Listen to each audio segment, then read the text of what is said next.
No es cierto. Hola, ¿qué tal? Así comenzamos esta edición de la Conexión Digital, martes 9 de enero de 2018. ¿Y qué temas llevamos hoy? Por supuesto, en primer lugar, y la etiqueta Paz para Colombia y Colombia Nueva. ¿Por qué? Porque sigue el quinto ciclo de diálogos entre el ELN y el gobierno colombiano, cuando ya hace unas horas expiró el cese el fuego bilateral que, de acuerdo con muchas organizaciones, se pide, se exige que se extienda. Estaré también hablando de México, de este episodio de represión que se registró en Guerrero en contra de la policía comunitaria, un tema que le estábamos adelantando desde ayer y que ocurre en el contexto de cómo se empieza a aplicar ya la ley de seguridad interior. Los ciudadanos dicen e insisten, esta ley en realidad es en contra de los ciudadanos. Hablando de medidas que van contra la gente, vamos a hablar sobre el hecho de que no se va a renovar el TPS allá en Estados Unidos para 200,000 salvadoreños. ¿Cuáles van a ser las implicaciones que están diciendo las autoridades? Se lo mostraremos como tercer tema. Y en cuarto, las imágenes impresionantes, por decirlo menos, que ha dejado la ola de frío glaciar en Estados Unidos. Acompáñame por este recorrido por las redes.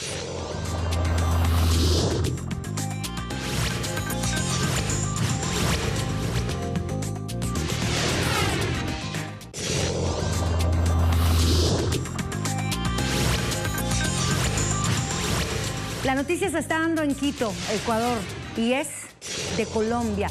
Hoy se retoman las conversaciones entre las delegaciones de paz del gobierno y el Ejército de Liberación Nacional con el fin de prorrogar el cese del fuego, renovar los compromisos que se hacen necesarios en medio de un ambiente marcado por la desconfianza y por las elecciones que se avecinan, sobre todo por los reclamos que se han hecho en contra del gobierno colombiano por el incumplimiento de lo pactado de estos acuerdos de paz en La Habana. ¿Qué se está diciendo frente a esto y qué está ocurriendo? Primero hablemos del cese del fuego, que es el concepto clave de esta jornada de martes. Telesur lo reseñamos así en nuestro portal. Dice: concluye el plazo del cese de fuego bilateral entre el ELN y el gobierno colombiano, y reseña este comunicado que indica por parte de la guerrilla: al caer la medianoche en Colombia, cayó la primera tregua bilateral entre el Ejército de Liberación Nacional y el gobierno colombiano, mientras las delegaciones participaban en las negociaciones de paz en Quito para resolver más de medio siglo de conflicto entre las partes. Aunque el ELN y el Ejército colombiano no tuvieron enfrentamientos durante más de 3 meses, este alto el fuego terminó con quejas por el incumplimiento entre el gobierno y el grupo insurgente. Quejas, diferentes valoraciones. Vamos a ver lo que nos tiene en directo nuestra corresponsal en Bogotá, Colombia, Lorena Hoyos.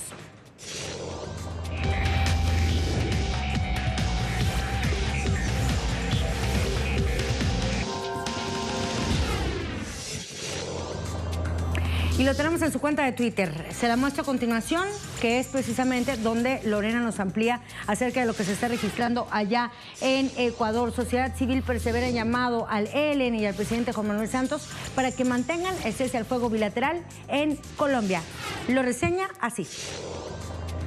Hoy finaliza el cese del fuego bilateral que rigió durante 3 meses entre el Ejército de Liberación Nacional y el gobierno colombiano.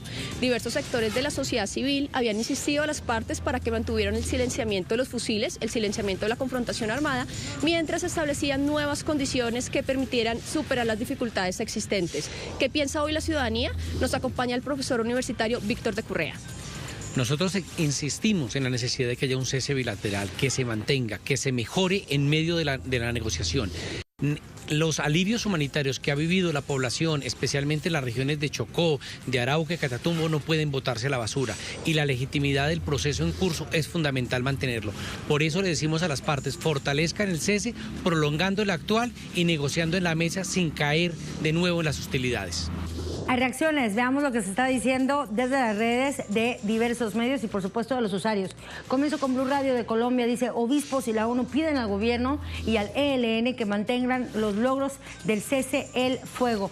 Son parte de las voces y sonidos de esta jornada. Otros los actores políticos relevantes: Iván Cepeda Castro, senador, ¿qué dice en su cuenta? Dice: candidatos presidenciales deben pronunciarse sobre cómo respaldarán el proceso de paz con el ELN y el cese de hostilidades. Y allí menciona y tiene la lista de todos los que están aspirando a la presidencia de Colombia, y esta carta que se pronuncien en torno a esta situación, sobre todo en un año clave como este 2018, donde hay elecciones presidenciales en ese país. Tenemos más reacciones de usuarios. Ahí está, Alberto Castilla dice: inicia el ciclo de conversaciones entre el gobierno y el ELN. Esperamos medidas contra el asesinato de líderes sociales y el impulso a la participación social. Justo mientras se han reportado diferentes enfrentamientos justo en un día como hoy, un día clave para la paz de Colombia. Otra reacción, Juan Carlos Lazo dice: desde el Chocó, defensores de derechos humanos piden que no se levante el cese del fuego entre el gobierno y el ELN, pero además que se investiguen asesinatos de líderes sociales, que el año pasado, hay que destacarlo, se vivió uno de los más cruentos en materia de la persecución a los dirigentes sociales allá en Colombia, un año que estuvo muy marcado por esta violencia en contra de ellos y que es precisamente uno de los principales reclamos que se tiene sobre esta situación. Tenemos más también reacciones. Catherine Miranda dice: fin del cese al fuego entre el gobierno y el ELN por una paz completa. Por favor, Juan Manuel Santos gaste sus últimas energías de este gobierno en salvar vidas de colombianos. Santos, quien de hecho había o tenía expectativas de que se pueda ampliar este cese el fuego bilateral en conjunto con la guerrilla del ELN. En Facebook también se han mostrado los colombianos muy activos y me voy con una de las organizaciones principales de ese país, Marcha Patriótica. Dice: hoy inicia el 5º ciclo de conversaciones entre el gobierno y el ELN. Esperamos que, 1, insistan en construir confianzas para avanzar en la agenda y 2, se continúe el cese bilateral del fuego. Hay un deseo también que expresa Marcha Patriótica: que la paz siga siendo el camino y esperanza de una Colombia nueva. Allí dejo el tema de Colombia, pero también la paz es algo que se anhela en México. ¿Por qué?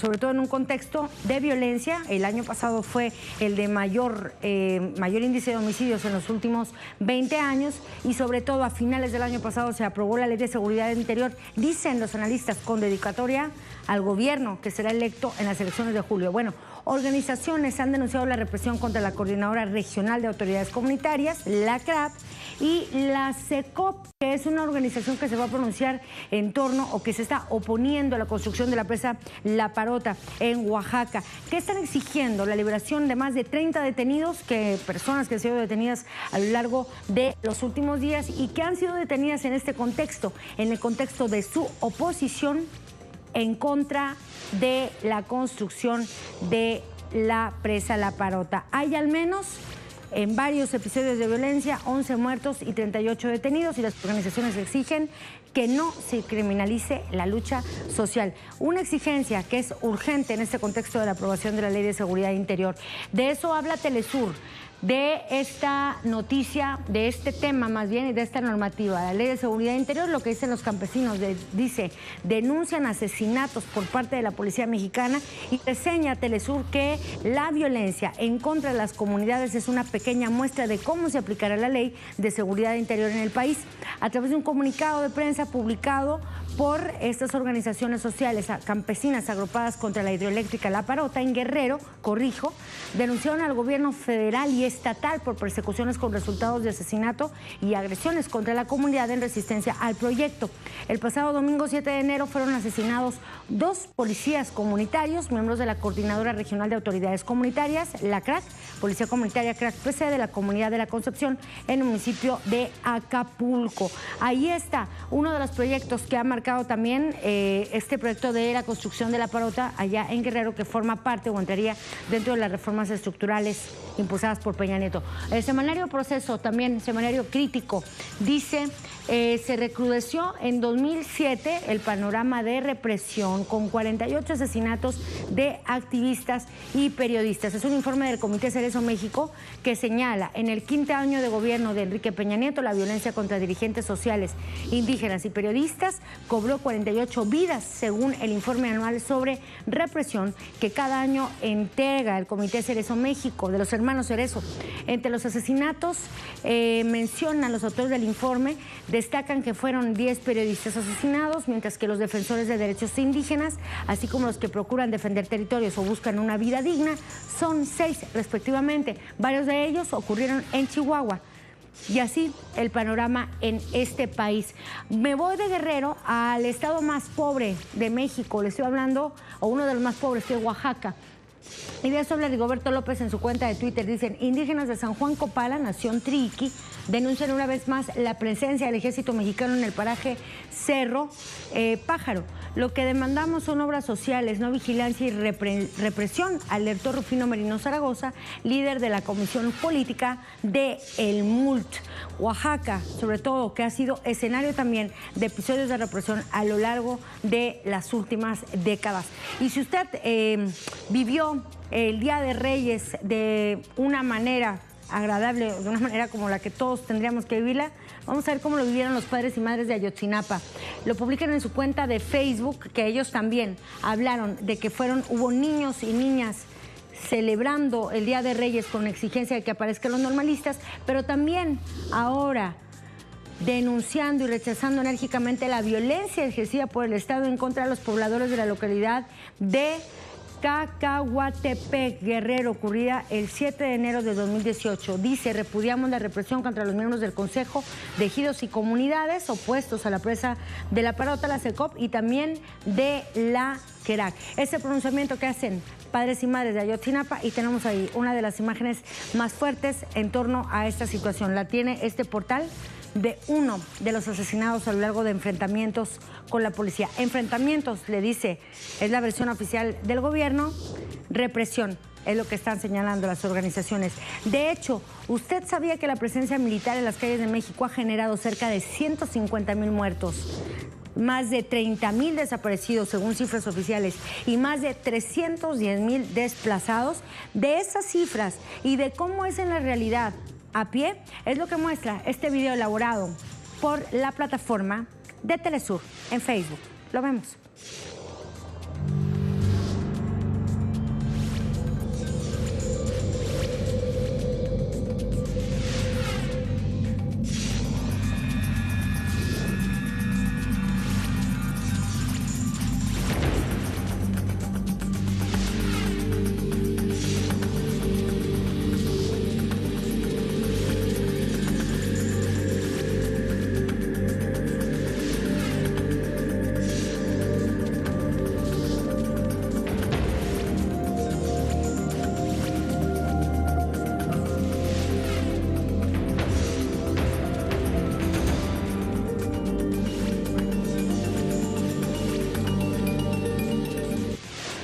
Siguiendo con México, me voy con algo de un mexicano cuyo nombre ha sido y ha resonado mucho en las redes a lo largo de los últimos días. Le estoy hablando del director Guillermo del Toro, un director marcado por su maridaje, por su relación única con los monstruos. Y le preguntaron en la rueda de prensa después de que ganó el Globo de Oro como mejor director por su obra La forma del agua, le preguntaron por qué construyendo y fabricando monstruos en el cine era tan alegre y tenía un carácter tan feliz. Esto le contestó a la periodista. Con esa respuesta me voy a la pausa y regreso con más de El Salvador y Estados Unidos. Quédese con nosotros en La Digital.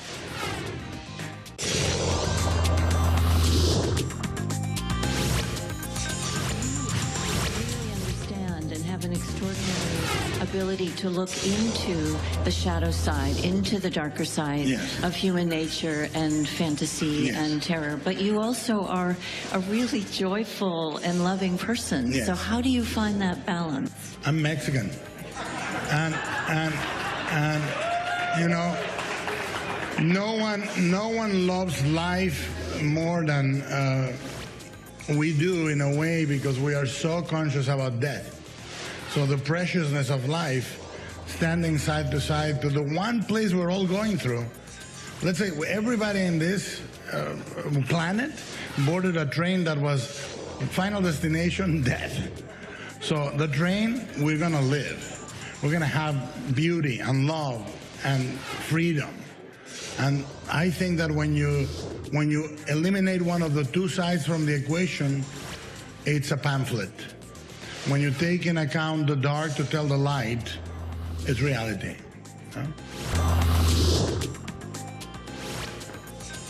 No se va a renovar el TPS en El Salvador. ¿Qué viene ahora para 200,000 salvadoreños en Estados Unidos? Lo vemos.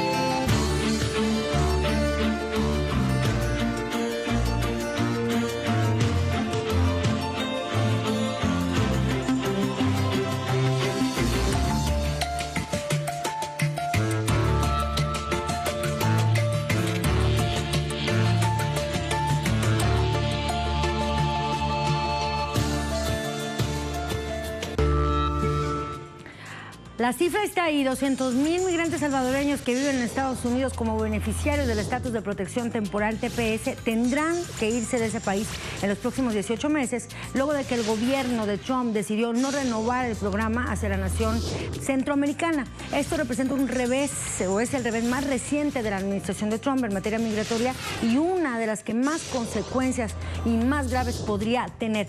Vamos a hacer un recorrido por los medios digitales. ¿Qué están diciendo frente a esto? Y sobre todo, están reseñando las reacciones, muchas voces pronunciándose sobre esta situación y lo que viene para El Salvador, pero que en realidad tiene un mensaje para otros países que tienen migrantes en Estados Unidos, como México.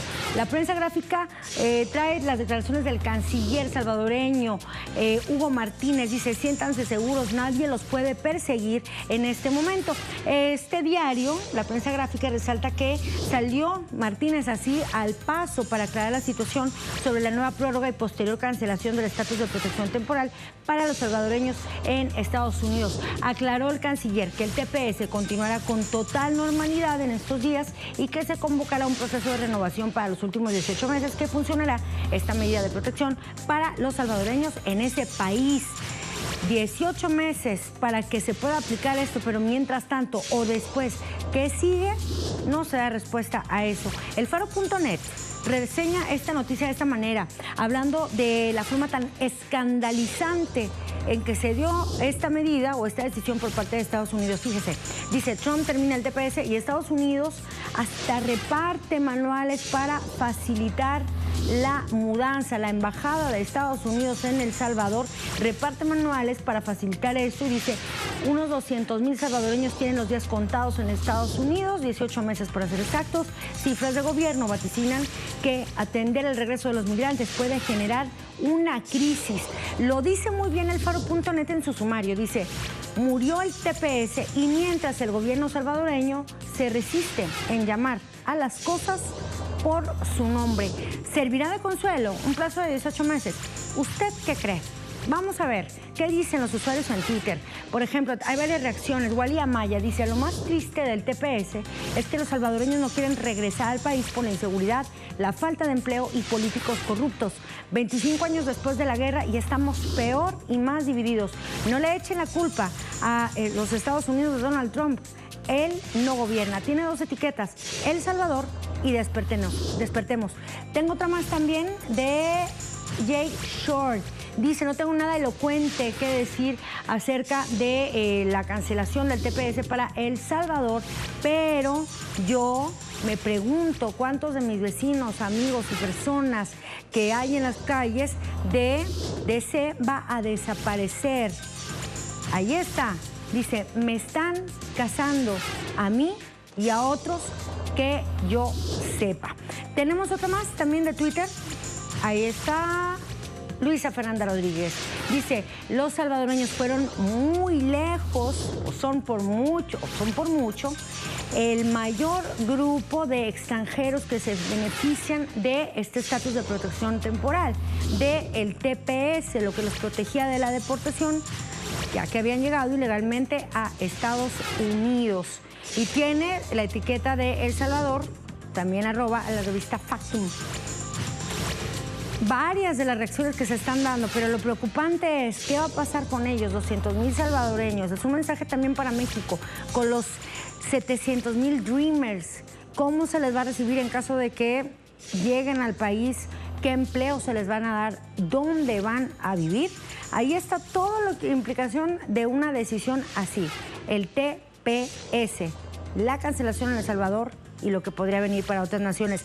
Hablando de Estados Unidos, vamos a ver, y cambiando un poquito de tono para ver lo que ha dejado allí, estas imágenes increíbles que ha dejado la ola de frío glacial, del frío ártico, esta ola de estas muy bajas temperaturas, incluso en algunos lugares que han llegado hasta menos 40 grados centígrados. Y por ejemplo, tenemos ahí estas imágenes del mar en Massachusetts.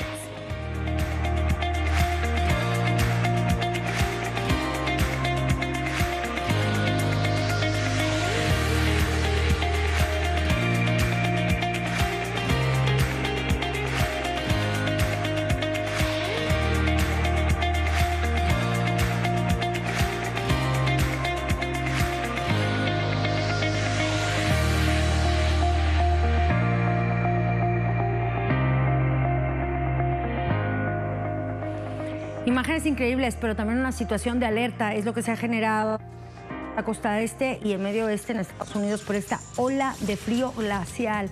Ha dejado hasta el momento miles de personas afectadas, 22 fallecidas, y estas imágenes se han multiplicado a través de las redes, han causado asombro. ¿Cómo las personas, como los estadounidenses, pueden vivir día tras día con esta ola de frío? ¿Cómo les afecta? ¿Cómo van al trabajo? ¿Cómo es el dormir con esas temperaturas? Bueno, Prensa Libre tiene esto sobre esta ola de frío ártico. Congela el mar en Massachusetts. Las extremas temperaturas registradas en los últimos días han marcado cifras récord y las causas han dejado asombrados a los pobladores. Es, por ejemplo, y este portal tiene, por ejemplo, la fotografía de parte de la bahía de Buzzards en Massachusetts, que quedó congelada por la ola de frío extremo que se ha registrado en ese país. Publimetro también trae lo siguiente. Dice, el poder de la naturaleza, ola polar de Estados Unidos llega a África y cubre de nieve el desierto del Sahara. Y reseña, por ejemplo, que el poblado de Ain Sefra en Argelia registró 40 centímetros de espesor de nieve. Dice que esta ola de frío ha marcado récords en Estados Unidos, no solo por las mínimas extremas o porque la piel de las personas se puede congelar al estar 30 minutos en la vía pública, sino porque llegó toda esta onda gélida hasta África.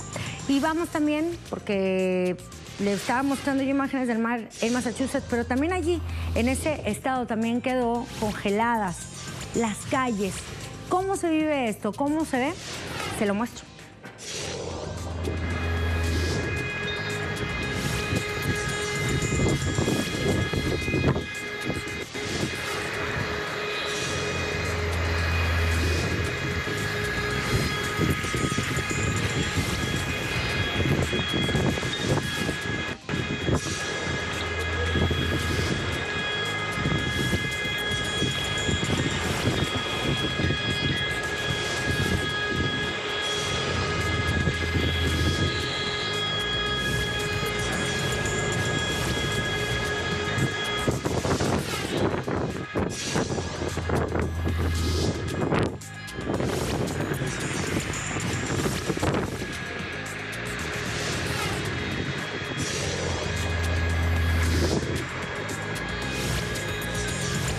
Una naturaleza que estremece por todas las afectaciones que puede ocasionar, pero también por la belleza que puede generar, sobre todo cuando se combina con el trabajo humano, que dio pie así, por ejemplo, a este festival de hielo en China, en una localidad de China que estará hasta febrero y que presenta más de 2,000 esculturas en hielo para el disfrute de los chinos, pero también de nuestros ojos al ver este video con el que vamos a cerrar esta edición. Le agradezco que nos haya acompañado, lo espero mañana como siempre. Tiene una cita 1:30 hora de Caracas en nuestra conexión digital. Hasta luego.